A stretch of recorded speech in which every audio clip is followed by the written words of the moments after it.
So hello friends, it's Wasim sir here और आज हम लोग सीखने वाले हैं OR subject that is operation research. उसमें हम लोग आज बिग एम मेथड देखने वाले हैं। बिग एम मेथड के प्रॉब्लम लेने वाले हैं। आज बिग एम मेथड का फर्स्ट प्रॉब्लम देखेंगे हम लोग, है ना। तो मिनिमाइजेशन का प्रॉब्लम है। प्रॉब्लम का स्टेटमेंट देखो, यहाँ पे लिखा हुआ है solve the following LPP by using big M method. और हम लोग को इक्वेशन दिया है minimization z is equal to 7x1 plus 15x2 plus 20x3 subjected to दो कंस्ट्रेंट है ना। देखो दो इक्वेशन है, 2x1 plus 4x2 plus 6x3 is greater than equal to 24 और 3x1 plus 4x2 plus 6x3 is greater than equal to 30 और वही x1 x2 x3 तीनों के तीनों वेरिएबल क्या रहेंगे, ग्रेटर देन इक्वल टू 0 रहेंगे, है ना। तो ये हम लोग को प्रॉब्लम दिया है। देखो सिंपलेक्स टेबल मैंने ड्रॉ करके रखा है ताकि हमारा टाइम सेव हो जाए, है ना। तो अभी देखो, अभी प्रॉब्लम स्टार्ट करते हैं। तो देखो अब ये जो बिग एम मेथड है, it is nothing but it is also modification of simplex method, है ना। जो हमारा सिंपलेक्स मेथड है उसका ही ये मॉडिफिकेशन है। अगर आपने सिंपलेक्स मेथड का प्रॉब्लम नहीं देखा है तो पहले लिंक पे दिया हुआ है, वहां पे जाओ, सिंपलेक्स मेथड का प्रॉब्लम पहले देख लेना। ओके, तो ये अच्छे समझ में आएगा। ओके, तो देखो सिंपलेक्स मेथड में जैसा करते थे वैसा ही करना है। सिर्फ देखो चेंज क्या होने वाला है, चेंज यहाँ पे आर्टिफिशियल वेरिएबल ऐड होगा। देखो जनरली क्या होगा, अगर कंस्ट्रेंट, ये जो हमारा कंस्ट्रेंट है z की इक्वेशन को तो कुछ नहीं करना है हम लोग को।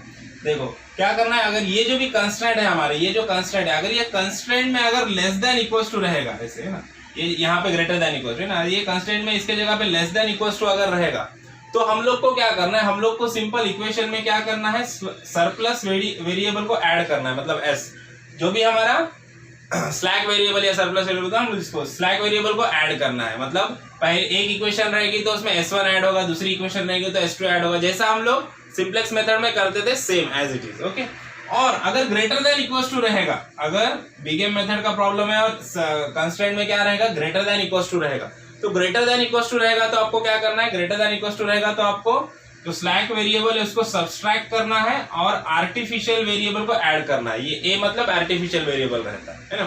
तो अब यहाँ पे ग्रेटर देन इक्वल टू है तो इसको हम लोग को यहाँ पे ऐड करना है ना, तो वो देखेंगे हम लोग कैसे ऐड करेंगे। ओके, और दूसरा चेंज क्या होता है, ये जो a रहेगा, जो भी आर्टिफिशियल वेरिएबल रहेंगे, तो आर्टिफिशियल वेरिएबल का जो भी कोएफिशिएंट रहेगा उसको हम लोग क्या कंसीडर करेंगे, उसको मैक्सिमम वैल्यू हम लोग कंसीडर करेंगे, है ना।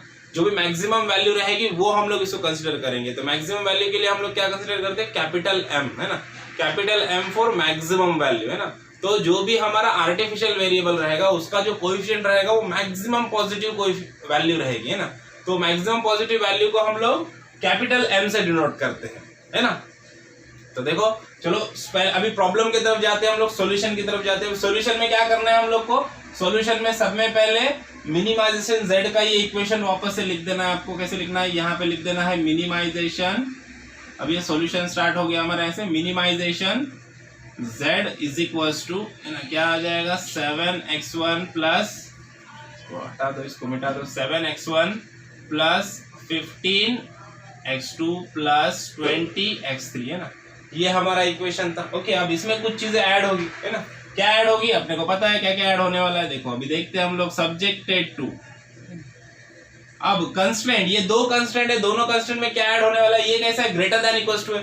ग्रेटर देन इक्वल टू रहा तो क्या होता है, माइनस करना है हम लोग को s, मतलब स्लैक वेरिएबल को सब्सट्रैक्ट करना है और आर्टिफिशियल वेरिएबल को ऐड करना है ना।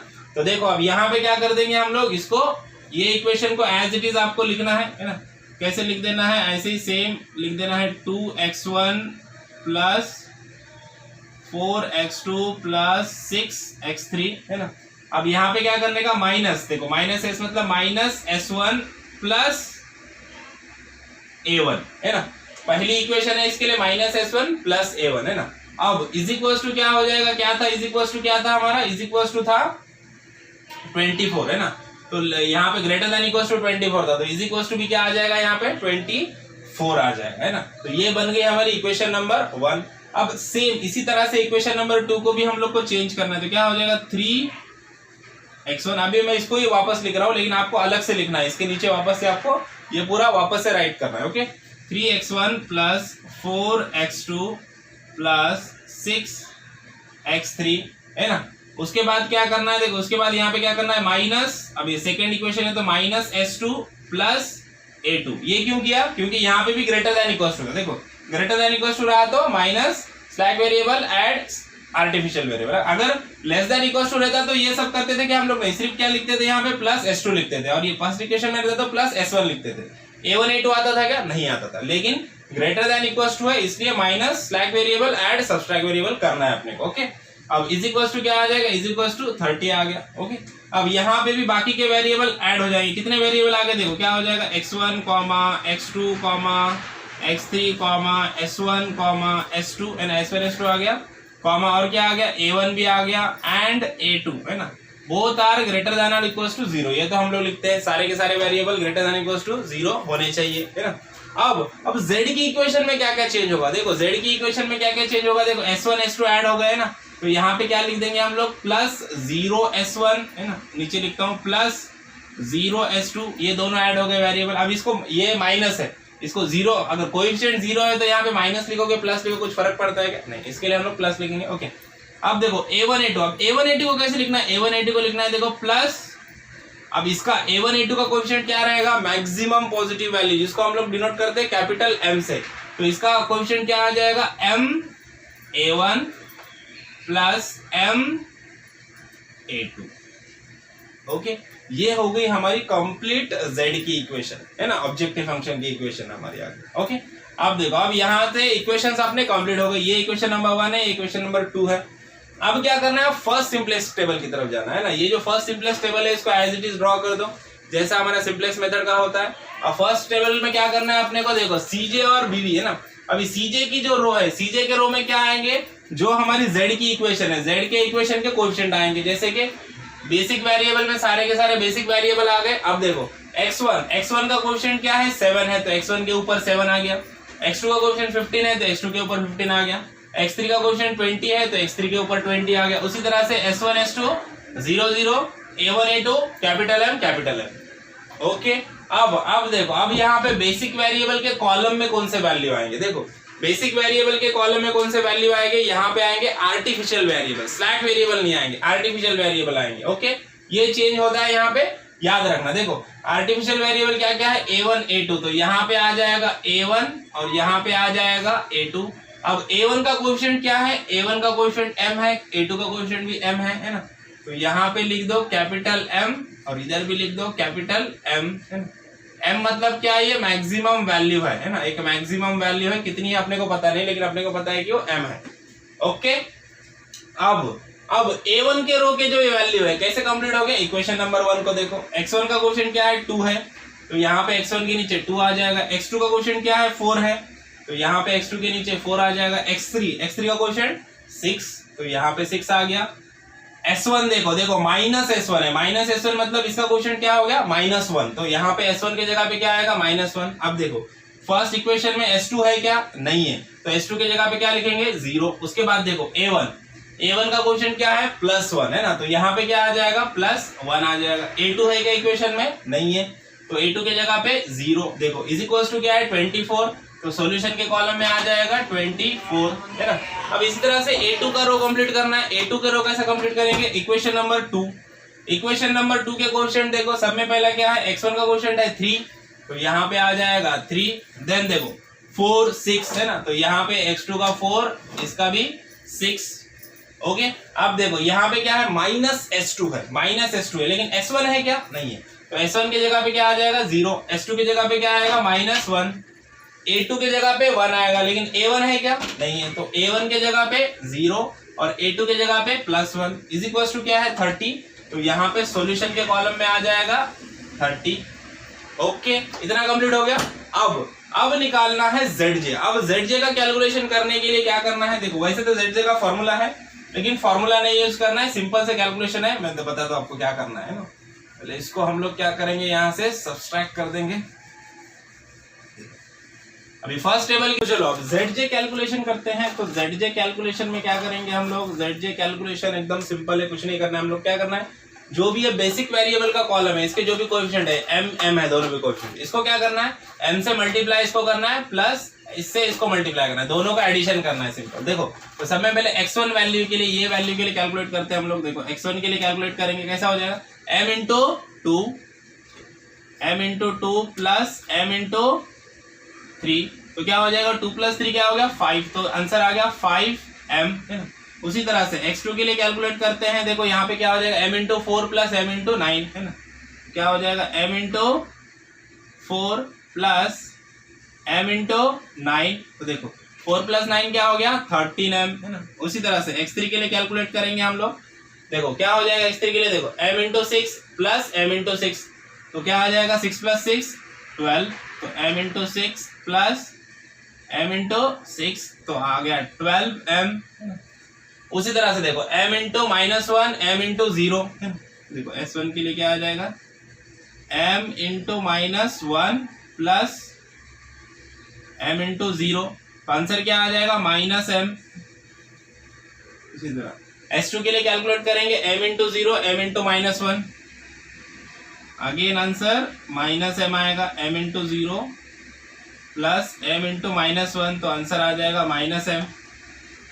a1 के लिए कैलकुलेट करते हैं, देखो m into 1 m into 0,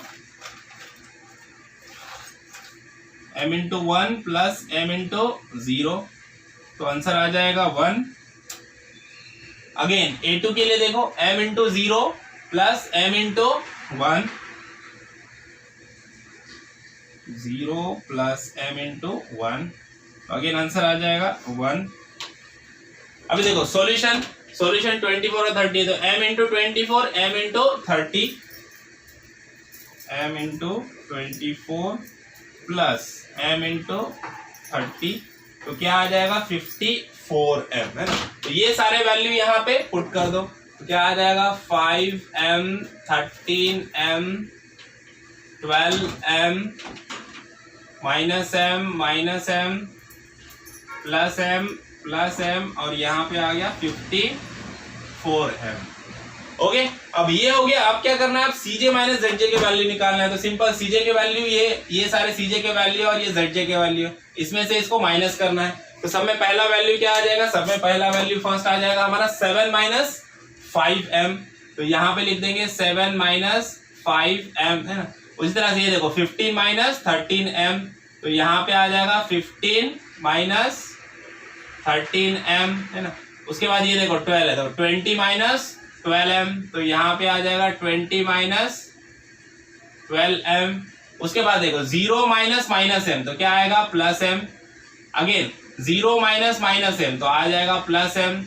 m minus m 0, और देखो m माइनस m ये भी 0 आ गया है ना। तो इस तरह से cj माइनस zj की रो कंप्लीट हो गई। अब देखो, अब अपने को देखना ऑप्टिमैलिटी कंडीशन। ऑप्टिमैलिटी कंडीशन क्या है, मिनिमाइजेशन का प्रॉब्लम है। ऑप्टिमैलिटी कंडीशन क्या होता है, all the cj minus zj row value should be greater than और इक्वल टू 0। मतलब cj माइनस zj के रो में सारे के सारे वैल्यू पॉजिटिव या 0 होने चाहिए, एक भी नेगेटिव वैल्यू नहीं होना चाहिए। लेकिन यहाँ पे देखो m मतलब मैक्सिमम वैल्यू है, सब में बड़ी वैल्यू है, तो 5 से इसको मल्टीप्लाई करें तो आंसर माइनस में आएगा, यहाँ पे भी आंसर माइनस में आएगा, यहाँ पे भी आंसर माइनस में आएगा, है ना। तो इसका मतलब हमारा ऑप्टिमैलिटी को कंडीशन रीच हुआ क्या, नहीं हुआ। तो और आगे प्रॉब्लम हम लोग को करना पड़ेगा। देखो, तो अब आगे प्रॉब्लम करना पड़ेगा, मतलब इसका मीनिंग क्या है कि हम लोग को की रो और की कॉलम फाइंड आउट करना पड़ेगा। की रो और की कॉलम फाइंड करना पड़ेगा। तो कैसे फाइंड आउट करेंगे, क्या है कंडीशन, सब में पहले हम लोग को की कॉलम मिलेगा। तो की कॉलम कौन सा होता है, जो cj माइनस zj रो में जो मैक्सिमम नेगेटिव वैल्यू रहेगी, सब में बड़ी नेगेटिव वैल्यू जो रहेगी वो रहेगा हमारा की कॉलम, है ना। तो यहाँ पे देखो सब में बड़ी नेगेटिव वैल्यू कौन सी है, अब देखो ये 3 नेगेटिव वैल्यू है, तीनों में से सब में बड़ा वाला नेगेटिव वैल्यू कौन सा है। इसके लिए देखना है कि सब में बड़ा m का कोएफिशिएंट कौन सा है। यहाँ पे देखो 5 है, m का कोएफिशिएंट 5 है, यहाँ पे m का 13 है और यहाँ पे m का 12 है, तो ये 13 सब में बड़ा कोएफिशिएंट कौन सा है, 13 है, तो माइनस 13m ये है सब में बड़ी नेगेटिव वैल्यू, है ना। तो ये सब में बड़ी नेगेटिव वैल्यू है, मतलब ये है हमारा की कॉलम, है ना। दिस इज आवर की कॉलम, ये है हमारा की कॉलम, है ना। ये मिल गया हम लोग को की कॉलम। अब की कॉलम मिल गया तो की रो निकालना है। तो की रो के लिए क्या करना है, रेशो निकालो। रेशो कैसे निकालते हैं हम लोग, रेशो निकालने के लिए सिंपल सॉल्यूशन डिवाइडेड बाय की कॉलम एलिमेंट, है ना।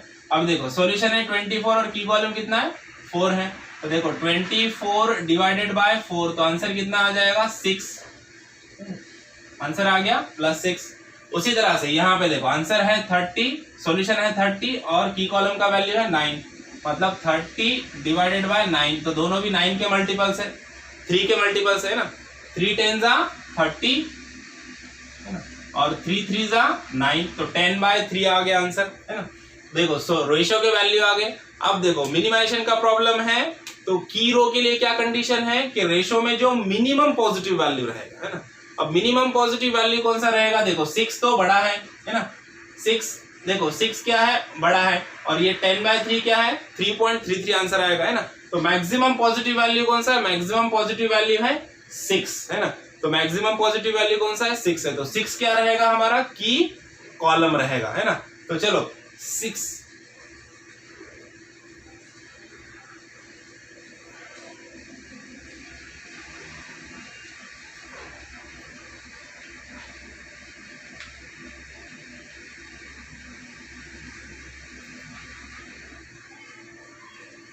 तो देखो मिनिमाइजेशन का प्रॉब्लम है। की रो के लिए क्या कंडीशन है, की रो के लिए कंडीशन है कि रेशो का वैल्यू मिनिमम पॉजिटिव वैल्यू लेना है। मिनिमम पॉजिटिव वैल्यू कौन सा है, 10/3 है ना। ये 6 तो बड़ा हो जाएगा, 10/3 में 3.33 आंसर आएगा। तो ये मिनिमम पॉजिटिव वैल्यू ये है ना। तो की रो कौन सा रहेगा, ये वाला रो रहेगा, है ना। तो ये वाला रहेगा हमारा की रो, है ना। तो ये रहेगा की रो, ये वाला आ गया की रो। अब देखो जहां पे की रो और की कॉलम इंटरसेक्ट होते हैं इसको क्या बोलते हैं हम लोग, ये है हमारा की एलिमेंट। तो की एलिमेंट आ गया 9।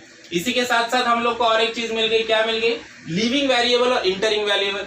तो यहाँ पे देखो लीव कौन कर रहा है, लीव कर रहा है A2 और इंटर कौन कर रहा है X2। अब देखो जब A2 लीव कर रहा है ना, तो A2 यहाँ के नेक्स्ट वाले इटरेशन में यहाँ पे A2 नहीं रहेगा, सिर्फ A1 है। देखो नेक्स्ट वाले इटरेशन से भी A2 गायब हो जाएगा। जो लिविंग वेरिएबल होता है ना, वो बेसिक वेरिएबल के रो से भी गायब हो जाता है ना, नेक्स्ट इटरेशन, है ना।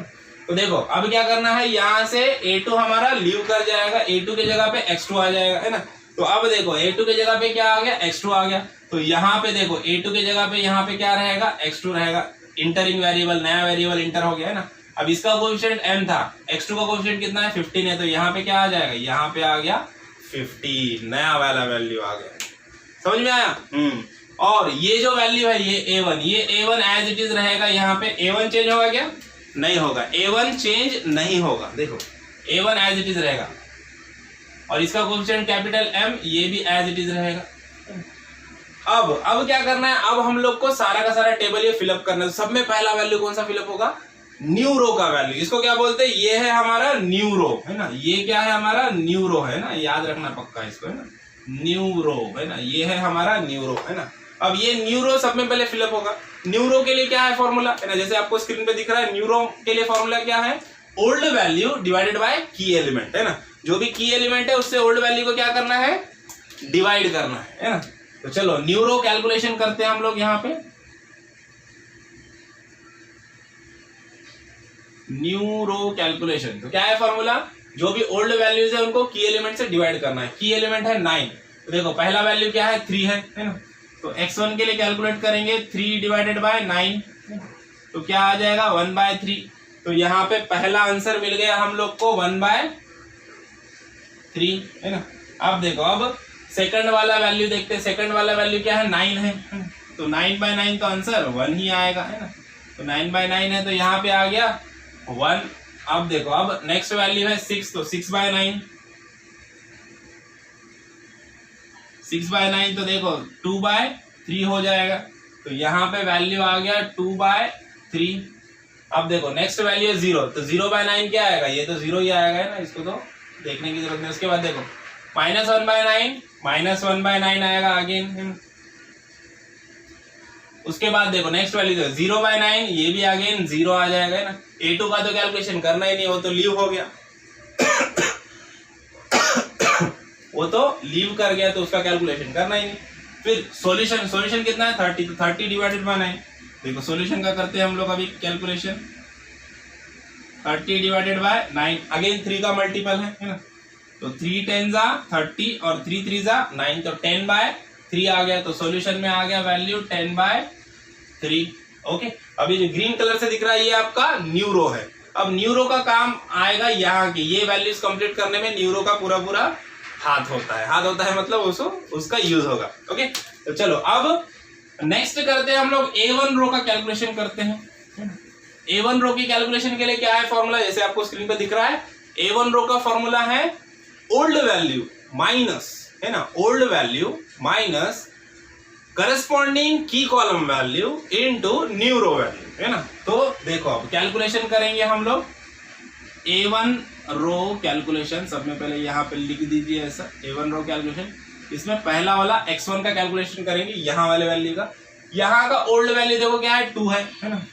तो सब में पहले लिख दो ओल्ड वैल्यू 2 माइनस, अब देखो करस्पॉन्डिंग की कॉलम का वैल्यू, है ना। अब ये जो A1 रो है, ये A1 रो में की कॉलम का कौन सा वैल्यू है, 4 है। अब ये 4 वैल्यू पूरे रो के कैलकुलेशन के लिए कांस्टेंट रहेगा, है ना।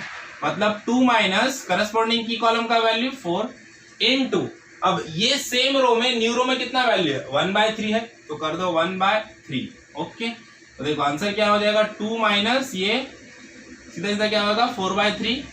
ओके, 3 2 क्या हो गया 6, 6 माइनस 4/3, तो 6 माइनस 4 क्या हो जाएगा +2, तो आंसर क्या आ जाएगा 2/3, है ना। तो यहाँ पे आंसर आ गया आपका 2/3, तो पहला वैल्यू मिल गया हम लोग को 2/3।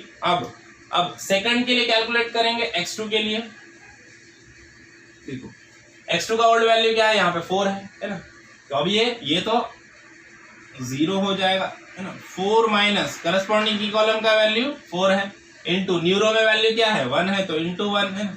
तो 4 माइनस 4 0, तो इसका आंसर आ गया 0। ओके, अब x3 के लिए कैलकुलेट करेंगे।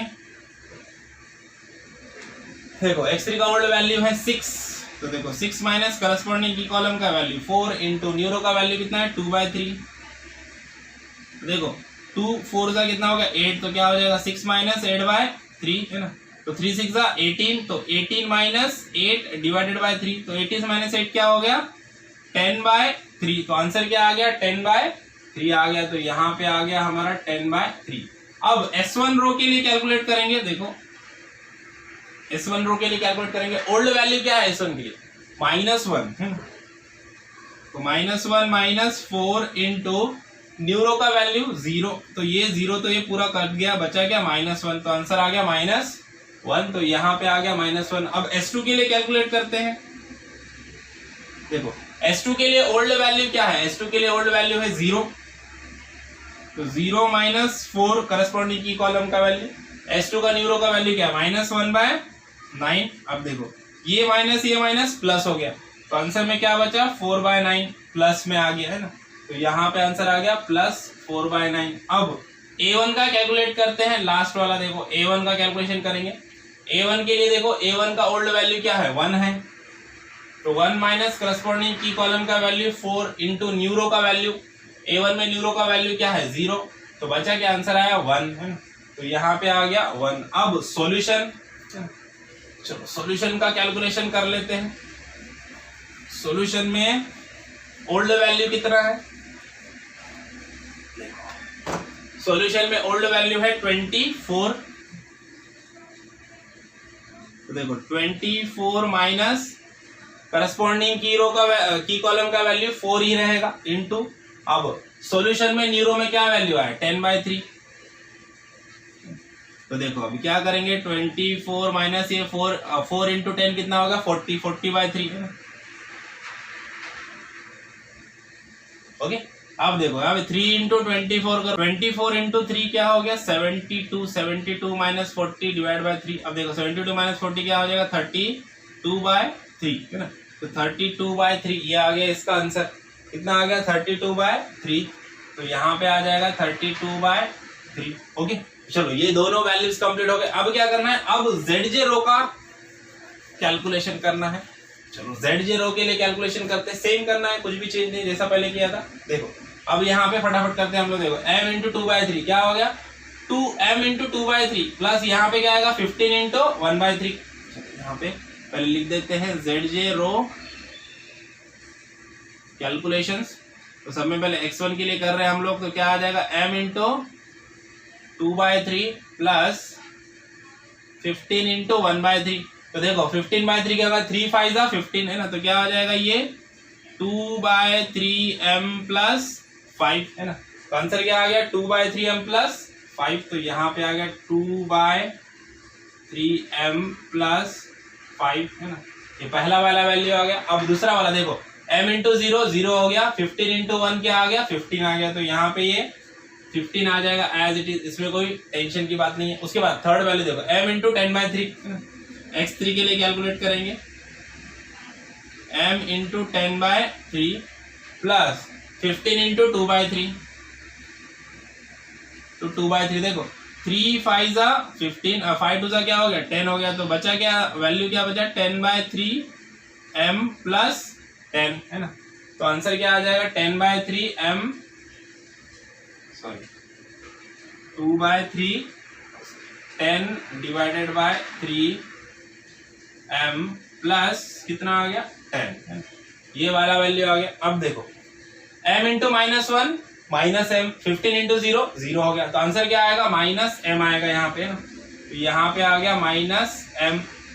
अब उसके बाद S2 के लिए कैलकुलेट करते हैं है ना। S2 पे थोड़ा कैलकुलेशन टफ जाएगा, ये कैलकुलेट कर देंगे m इंटू 4/9 क्या हो गया m into 4/9 plus 15 into -1/9 15 into -1/9। अब देखो 9 और 15 दोनों 3 के मल्टीपल है ना। तो ये क्या हो जाएगा 3 5 जा 15 और 3 3 जा 9। तो आंसर क्या बचेगा देखो आंसर क्या हो जाएगा यहाँ पे बताता हूँ 4/9 कैपिटल M। ये माइनस यहाँ पे आ जाएगा माइनस यहाँ पे क्या बचेगा 5/3 क्या बचेगा 5/3 4/9 कैपिटल M माइनस 5/3। तो आंसर क्या आ जाएगा 4/9 कैपिटल M माइनस 5/3। ओके अब देखो m इंटू 1 m 15 इंटू 0 0। तो बचा क्या m बचा सिर्फ है ना प्लस m। अब सॉल्यूशन के लिए करना है। सॉल्यूशन के लिए करते हैं। तो सॉल्यूशन के लिए कैलकुलेट करते हैं।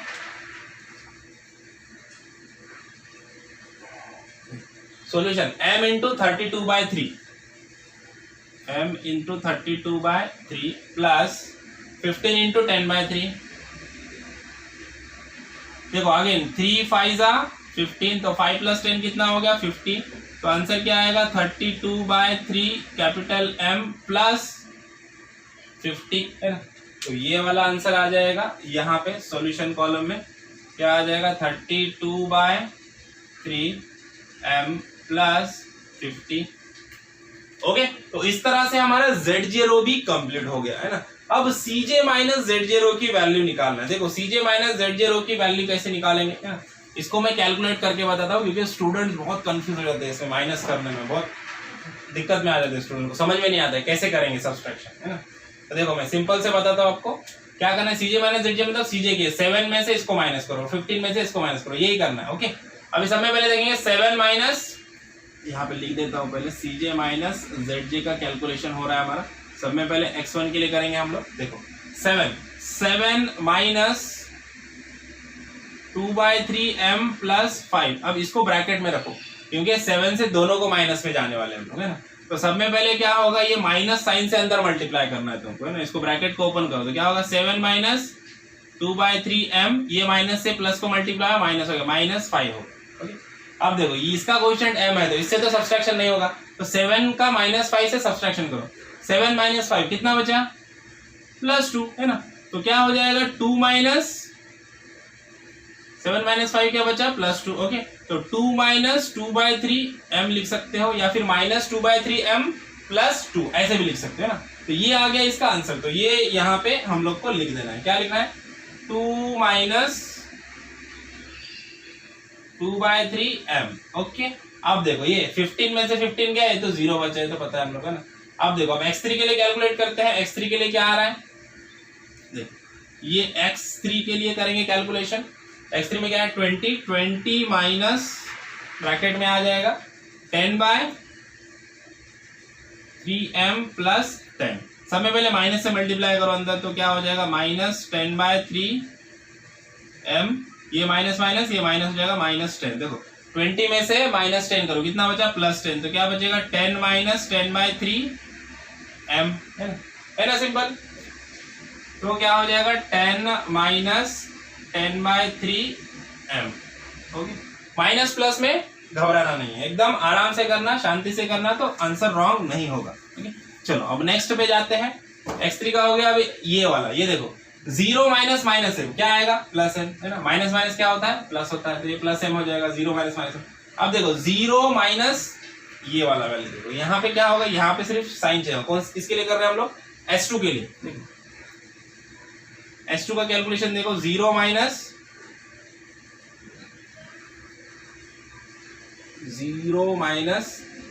4/9 क्या है, 4/9 m माइनस 5/3। ओके, ये वाला वैल्यू। अब समय मिलेगा माइनस से मल्टीप्लाई होगा, सिर्फ साइन चेंज हो जाएंगे। क्या हो जाएगा, माइनस 4/9m और ये माइनस का क्या हो जाएगा, प्लस 5/3। ओके, तो इसको हम लोग इस तरह से लिख देंगे। प्लस वाला पहले लिखेंगे, प्लस 5/3 प्लस 5/3 माइनस 4/9m। जरा बड़ा कर दिया, बाद में एक वैल्यू है आगे, 4/9m। ओके, अब लास्ट वाला देखो, ये m में से m गया, क्या बचा, 0, है ना। तो इस तरह से ये सारा टेबल अपना फर्स्ट इटरेशन टेबल भी कंप्लीट हो गया, सेकंड टेबल भी अपना कंप्लीट हो चुका है यहाँ पे, है ना। अब क्या करना है हम लोग को, अब हम लोग को देखना है क्या, ऑप्टिमैलिटी कंडीशन के लिए चेक करना है। क्या ऑप्टिमैलिटी कंडीशन की, भाई Cj माइनस Zj में सारा का सारा रो क्या होना चाहिए, पॉजिटिव होना चाहिए या फिर 0 होना चाहिए, कोई भी नेगेटिव वैल्यू नहीं होना चाहिए। लेकिन यहाँ पे हम लोग देख रहे हैं तो नेगेटिव वैल्यू हम लोग को यहाँ पे दिख रहे हैं। कैसे दिख रहे हैं, देखो ये m मतलब m के कोएफिशिएंट में क्या है, 2/3 है, उसका ये क्या है, माइनस है ना। यहाँ पे भी देखो m के जगह साथ में क्या है, माइनस है, यहाँ पे भी m के साथ में माइनस है, मतलब ये सारे के सारे वैल्यू कैसे है, नेगेटिव वैल्यू है ना। तो इनमें अपने को की कॉलम और की रो फाइंड आउट करना पड़ेगा। तो की कॉलम कौन सा होता है, जो मैक्सिमम नेगेटिव वैल्यू होती है। तो सब में बड़ी नेगेटिव वैल्यू कौन सी रहेगी, जो सबसे बड़ा m का कोएफिशिएंट रहेगा, है ना। तो यहाँ पे m का कोएफिशिएंट 2/3 है ना। 2/3 मतलब पॉइंट में आएगा आंसर, है ना। यहाँ पे देखो 10/3 मतलब 3.34 आएगा, है ना। यहाँ पे 4/9 मतलब ये भी पॉइंट में आएगा। तो ये यही आएगा सब में बड़ा वैल्यू, 3/3 3.33 m आएगा, है ना। 3.33 मतलब ये बड़ा वैल्यू है, मतलब मैक्सिमम नेगेटिव वैल्यू कौन सा है, ये वाला है ना। तो ये वाला क्या हो जाएगा हमारा, ये वाला हो जाएगा की कॉलम, है ना। ये वाला हो जाएगा हमारा की कॉलम। ओके, अब की रो कौन सा रहेगा, की रो फाइंड आउट करने के लिए रेशो निकालना पड़ेगा, बराबर। तो चलो रेशो निकालते हैं। रेशो का क्या फॉर्मूला है हमारा, सिंपल, सॉल्यूशन डिवाइडेड बाय की एलिमेंट वैल्यू, है ना। तो सब में पहले A1 रो के लिए रेशो निकालते हैं। सब में पहले सॉल्यूशन क्या है हमारा, 32/3। तो A1 रो के लिए कर रहे हैं हम लोग 32/3, डिवाइडेड बाय क्या आने वाला है, 10/3, है ना। तो डिवाइडेड बाय 10/3, है ना। तो देखो यहाँ पे 3 कैंसिल, 32 डिवाइडेड बाय 10, 2 से डिवाइड करो, है ना। तो क्या हो जाएगा, 2 16 32 और 2 5 10, तो 16/5 आंसर आ गया इसका, है ना। तो रेशो में क्या आ गया, 16/5। उसी तरह से देखो 10/3 को 2/3 से डिवाइड करना है, कौन से वाले कैलकुलेशन के लिए, x2 रो के लिए, है ना। तो x2 रो के लिए क्या करना है अपने को, 10/3 को डिवाइड करो 2/3 से, 3 गेट कैंसिल, 10/2 मतलब क्या आ जाएगा आंसर, 5 आ जाएगा, है ना। तो यहाँ पे आंसर आ गया हमारा 5। ओके, तो ये आ गया 5 और वो आ गया 16/5, है ना। तो अब देखो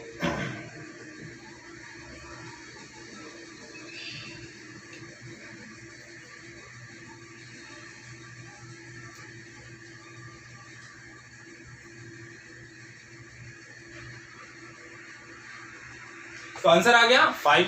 अब 5 आ गया तो अब क्या करना है, अब अपने को की रो फाइंड आउट करना है। तो की रो कौन सा होता है, की रो वो होता है जो मिनिमम पॉजिटिव वैल्यू रहेगा, है ना। रेशियो में जो मिनिमम पॉजिटिव वैल्यू रहेगा वो फाइंड आउट करना है हम लोग को। देखो ये तो 5 है और 16/5 मतलब क्या आएगा, 3 पॉइंट समथिंग आएगा, मतलब मिनिमम वैल्यू कौन सी है, यही वैल्यू है ना।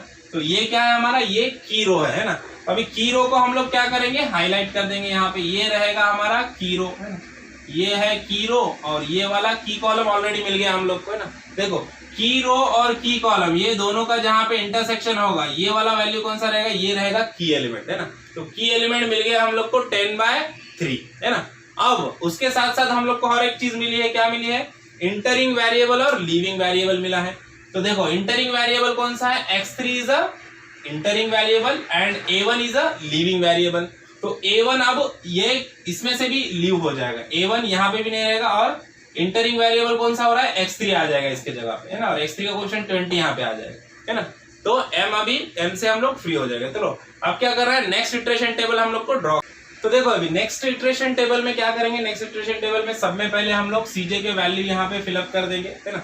सब में पहले देखो बेसिक वेरिएबल में आप क्या होगा, a1 रिप्लेस हो गया यहाँ से, तो a1 आएगा क्या बेसिक वेरिएबल के इसमें, नहीं आएगा। तो सिर्फ क्या क्या आएगा, कौन से वैल्यू आएंगे बेसिक वेरिएबल में, आएगा हमारा x1 आएगा, x2 आएगा, x3 आएगा, उसके बाद s1 आएगा और s2 आएगा, है ना। a2 पहले गया था, अब a1 भी चला गया, अब कुछ भी नहीं बचा, है ना। अब देखो अब वहां पे क्या होगा, सब में पहले ये a1 को किसने रिप्लेस किया, x3 ने रिप्लेस किया, तो a1 के जगह पे क्या आ जाएगा, x3 आ जाएगा, है ना। और x3 का कोएफिशिएंट क्या है, 20 है, तो यहाँ पे CBI के कॉलम में 20 आ जाएगा, है ना। और ये a2 के जगह पे तो ऑलरेडी हमारा x2 आ चुका है ना, तो ये x2 है और यहाँ पे ये 15 है ना। अब देखो अब ये जो है हमारा ये न्यूरो है ना। अब न्यूरो कौन सा है हमारा, न्यूरो है ये वाला, है ना। ये 20 और x3, इसको ग्रीन कलर से मैं लिख देता हूँ, तो 20 और x3 ये हमारा है न्यूरो, यहाँ पे इसको लिख दो न्यूरो, है ना, दिस इज आवर न्यूरो। अब सब में पहले क्या होगा, न्यूरो के वैल्यू हम लोग फिलअप करेंगे, उससे पहले भी हम लोग क्या करना है, यहाँ पे सीजे के वैल्यू लिख दो, है ना। सीजे के वैल्यू कितने हैं, x का 17, 15, 20, 0, 0। ओके, अब बाकी के सारे वैल्यू हम लोग कैलकुलेट करना है। तो सब में पहले कौन सा वैल्यू कैलकुलेट करेंगे हम लोग, सब में पहला आएगा हमारा न्यूरो का वैल्यू, है ना। न्यूरो के वैल्यू के लिए क्या है formula, simple, old value divide by की एलिमेंट, है ना। तो की एलिमेंट कौन सा है, 10/3, 10/3 को इनसे डिवाइड करना है ना। तो देखो अभी कैलकुलेट करते हैं हम लोग, न्यूरो वैल्यू कैलकुलेशन करेंगे। सब में पहले यहाँ पे लिखेंगे न्यूरो कैलकुलेशंस, है ना। तो फर्स्ट वाला वैल्यू देखेंगे, यहाँ वाला वैल्यू देखो ये कितना है, 2/3, 2/3 डिवाइडेड बाय 10/3 क्या आ जाएगा, 2/3 डिवाइडेड बाय 10/3, तो 3 कैंसल, तो 2/10 मतलब क्या आ जाएगा, 1/5, है ना। तो यहाँ पे पहला वैल्यू आ गया हमारा 1/5। अब x2 के लिए कैलकुलेट करेंगे, ये x1 के लिए था, x2 के लिए कैलकुलेट करेंगे। x2 के लिए देखो नेक्स्ट वैल्यू क्या है हमारा, 0 है, तो 0 डिवाइड बाय 10/3 है, तो 0 आ जाएगा, है ना। उसके बाद देखो नेक्स्ट क्या है, थर्ड वैल्यू क्या है हमारा, 10/3 है, तो 10/3 डिवाइडेड बाय 10/3 आंसर आएगा 1। उसके बाद s1 के लिए देखो, है ना, ये सॉरी इसके लिए देखो -1 डिवाइड बाय 10/3, है ना। तो देखो अब s1 के लिए देखो -1 डिवाइडेड बाय 10/3, तो क्या हो जाएगा, -1 इंटू 3/10, तो आंसर क्या आ जाएगा, -3/10, है ना। तो -3/10 आ जाएगा, उल्टा हो जाएगा इसका, -3/10। अब s2 के लिए नेक्स्ट x2 का कैलकुलेशन करते हैं। s2 के लिए देखो s2 का ओल्ड वैल्यू कितना है, s2 का ओल्ड वैल्यू है 4/9, है ना, डिवाइड बाय की एलिमेंट है हमारा 10/3, तो 10/3 से इसको डिवाइड कर दो, है ना। तो क्या हो जाएगा, देखो ये उल्टा हो जाएगा, 4/9 इंटू 3/10। ओके, अब देखो 3 1 जा 3, 3 3 जा 9, है ना, तो 3 10 जा क्या हो जाएगा 30, तो क्या हो जाएगा 4/30, है ना। तो 4/30 आ जाएगा, 4/30 मतलब 2/15, है ना। आंसर क्या आ गया, आंसर आ गया 2/15, है ना।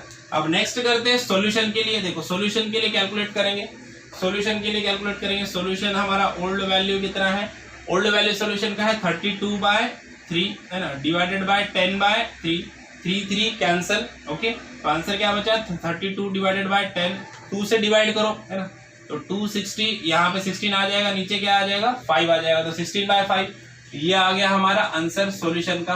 ओके, अब x2 रो का कैलकुलेशन करना है। x2 रो के कैलकुलेशन के लिए क्या है हमारा, वही फॉर्मूला, है ना, ओल्ड वैल्यू माइनस करस्पॉन्डिंग की column value into new row value, है ना। न्यू रो यहाँ पे ये वाला है। ओके, तो चलो यहाँ पे लिख देते हैं हम लोग x2 रो कैलकुलेशन। सब में पहले x1 का कैलकुलेशन करेंगे। देखो ओल्ड वैल्यू, यहाँ पे ओल्ड वैल्यू क्या है, यहाँ पे ओल्ड वैल्यू है 1/3,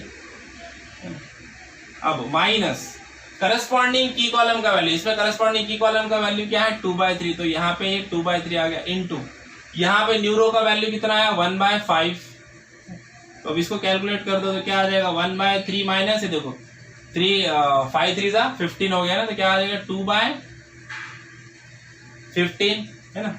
तो अब देखो इसको क्रॉस मल्टीप्लिकेशन कर देंगे, 15 इंटू 1 क्या हो जाएगा 15, अभी 3 2 जा क्या हो गया 6, अब देखो 15 3 जा क्या हो गया 45, तो देखो 15 माइनस 6 कितना आ गया 9 आ गया, तो 9/45, है ना। तो 9 5 जा 45, तो क्या आ जाएगा 1/5, तो यहाँ पे आंसर आ गया हमारा 1/5, तो फर्स्ट वैल्यू मिल गई हम लोग को 1/5। अब सेकंड वैल्यू के लिए कैलकुलेट करते हैं x2 के लिए। x2 के लिए कैलकुलेट करेंगे ओल्ड वैल्यू। देखो ओल्ड वैल्यू कितना है हमारा, ओल्ड वैल्यू हमारा 0 है ना। देखो ओल्ड वैल्यू यहाँ पे हमारा 0 है, तो 0 माइनस करस्पॉन्डिंग की कॉलम का वैल्यू कितना है, करस्पॉन्डिंग ओल्ड वैल्यू हमारा, सॉरी ओल्ड वैल्यू हमारा 1 है यहाँ पे ना, x2 पे ये वाले कैलकुलेशन कर रहे हैं ना x2 के लिए। तो ओल्ड वैल्यू है हमारा 1 माइनस करस्पॉन्डिंग की कॉलम का वैल्यू 2/3 इनटू, अब देखो यहाँ पे न्यूरो में वैल्यू कितना है, 0 है, तो 0 से ये मल्टीप्लाई करने के बाद ये सारा वैल्यू 0 हो जाएगा, बचेगा क्या 1 है ना। तो यहाँ पे आंसर आ जाएगा हमारा 1 है ना। अब नेक्स्ट के लिए करेंगे हम लोग, थर्ड के लिए x3 के लिए। देखो x3 डायरेक्टली क्या है हमारा, की कॉलम का वैल्यू है ना। तो यहाँ पे क्या होने वाला है, यहाँ पे आंसर 0 ही आने वाला है। देखो कर लेते हैं हम लोग, देखो कितना है 2/3, तो देखो 2/3 ओल्ड वैल्यू माइनस करस्पॉन्डिंग की कॉलम का वैल्यू भी 2/3 इनटू न्यूरो वैल्यू, न्यूरो में कितना वैल्यू है 1 है, तो ये यहाँ पे देखो 1, देखो 2/3 माइनस 2/3 आंसर क्या आएगा 0 है ना। तो यहाँ पे आ जाएगा 0। अब नेक्स्ट करते हैं हम लोग S1 के लिए कैलकुलेट करते हैं, चलो इसको मिटा देते हैं। S1 के लिए कैलकुलेट करेंगे। देखो S1 का वैल्यू निकालते हैं। S1 में सब में पहले फर्स्ट वाला वैल्यू, ओल्ड वैल्यू कितना है, S1 का ओल्ड वैल्यू है हमारा यहाँ पे ये 0 है ना, ग्रीन वाला 0 माइनस करस्पॉन्डिंग की कॉलम का वैल्यू है 2/3 इनटू न्यूरो का वैल्यू। देखो S1 में न्यूरो में वैल्यू कितना है -3/10 है। ओके, अब देखो ये 3 कैंसिल हो गया है ना, तो क्या बचेगा, ये तो 0 है, 0 माइनस, अभी यहाँ पे क्या बचेगा, देखो 2/10 है ना, ये माइनस और ये माइनस क्या हो गया, प्लस हो गया है ना। तो 2/10 मतलब क्या हो जाएगा 1/5 है ना। तो यहाँ पे आंसर आ जाएगा 1/5। अब नेक्स्ट वाला वैल्यू देखो, S2 का कैलकुलेशन करेंगे। S2 के लिए देखो ओल्ड वैल्यू क्या है, S2 के लिए यहाँ पे ओल्ड वाला वैल्यू है S2 के लिए -1/9। ओके, -1/9 माइनस करस्पॉन्डिंग की कॉलम का वैल्यू 2/3। अब S2 के लिए न्यूरो का वैल्यू क्या है 2/15 है। ओके, अब देखो अब इसको कैलकुलेट करते हैं, -1/9 माइनस ये देखो 2 कितना हो गया 4 है ना, और 3 15 कितना हो गया 45। ओके, अब देखो अब इसको क्रॉस मल्टीप्लिकेशन कर लो, आंसर आ जाएगा -1/5 है ना। तो अब इसको कैलकुलेट करेंगे, आंसर आ गया -1/5। अब नेक्स्ट करते हैं हम लोग सॉल्यूशन के लिए। अब देखो सॉल्यूशन के लिए कैलकुलेट करते हैं। चलो सॉल्यूशन के लिए क्या करेंगे हम लोग, सॉल्यूशन के लिए ओल्ड वैल्यू कितना है, सॉल्यूशन के लिए ओल्ड वैल्यू है हमारा यहाँ पे 10/3 है ना। तो 10/3 माइनस करस्पॉन्डिंग की कॉलम का वैल्यू वही हमारा 2/3 रहेगा, जो चेंज नहीं होगा है ना। अब उसके बाद देखो, उसके बाद नेक्स्ट वाला हमारा न्यूरो का वैल्यू कितना है, न्यूरो में कितना आ गया वैल्यू 16/5 आ गया, तो इनटू क्या करेंगे 16/5 है ना। तो अब देखो अब इसको कैलकुलेट करेंगे हम लोग, तो इसको कैलकुलेट करने के बाद देखो क्या मिलता है हम लोग को, 16 × 2 कितना होगा 32, 3 5 15। ओके, इसको क्रॉस मल्टीप्लिकेशन कर दो, इसको कैलकुलेट करने के बाद हमारे पास आंसर आ जाएगा 6/5 है ना। तो यहाँ पे आंसर मिल गया हम लोग को 6/5। ओके, अब क्या करना है, अब ZJ कैलकुलेशन करना है हम लोग को। ZJ कैलकुलेशन के लिए क्या करेंगे, सेम वही प्रोसीजर, कुछ भी चेंज नहीं है। देखो यहाँ पे लिख देंगे सब में पहले ZJ कैलकुलेशंस है ना। तो क्या करना है अभी, देखो सिंपल, 20 × 1/5 15 × 1/5। तो सब में पहले x1 वैल्यू के लिए करेंगे हम लोग 20 × 1/5 प्लस 15 × 1/5 है ना। देखो 5 के मल्टीपल है सब, क्या हो जाएगा 5 4 20 प्लस 5 3 15, तो आंसर क्या आ गया 7 है ना। तो सब में पहला वैल्यू आ जाएगा 7। उसके बाद नेक्स्ट वाला देखो 20 × 0 0 हो जाएगा, 15 × 1 क्या आ गया 15, अगेन 20 × 1 20, 15 × 0 0, तो बचा क्या 20। और सेम देखो S1 के लिए कैलकुलेट करेंगे अभी हम लोग। S1 के लिए कैसे कैलकुलेट, 20 × -3/10, तो देखो 20 × -3/10 प्लस 15 × 1/5, 15 × 1/5, अगेन 10 1 10, 10 2 20, 2 3 6, तो क्या आ गया -6 प्लस 5 3 15, तो 3 देखो -6 प्लस 3 क्या आ जाएगा -3 आ जाएगा, तो यहाँ पे आंसर आ गया -3। अगेन S2 के लिए कैलकुलेट करते हैं, तो क्या हो जाएगा 20 × 2/15, तो 20 × 15 प्लस 15 इंटू -1/5, देखो -1/5। ओके, तो अब क्या करेंगे, आप देखो 20, ये भी 5 के मल्टीपल है, 5 4 जा 20 इंटू 2, और ये 5 3 जा 15 प्लस यहाँ पे देखो 5 3 जा 15, तो ये माइनस यहाँ पे आ जाएगा, ये माइनस यहाँ पे आ जाएगा, -5 3 जा 15, तो ये -3 आ गया। ओके, अब देखो अब क्या हो जाएगा, 2 4 जा 8, 8/3 -3।